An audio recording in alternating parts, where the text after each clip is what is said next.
So if you look in terms of volume, we sell roughly a quarter of our volume in each of four ways.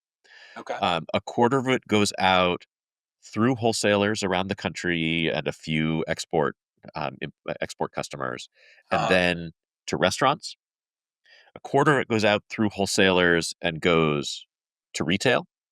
Mhm. A quarter of it gets sent out in our wine club shipments, semi-annual wine club shipments, basically subscriptions that people have that will Yeah. get either one or two or three shipments a year from us. Mhm. And a quarter of it either goes out from our tasting room or from supplemental orders that we get over our website or by phone, um, from people, many of whom are also wine club members who may get Mhm. a bottle of six different wines in the spring and really fall in love with two of them and want to get six more bottles of each of those two. So it's Yeah. basically a quarter wholesale to restaurants, a quarter wholesale to retail, a quarter wine club, and a quarter other sorts of orders, tasting room and discretion, what think of as discretionary orders. Yeah. Um, it's important to note though that because a quarter of our volume goes out in each, it does not mean that each brings in a quarter of our revenue. Yeah. Um, the direct to consumer side of things, even though it's only half of our production, is something like 80% of our revenue.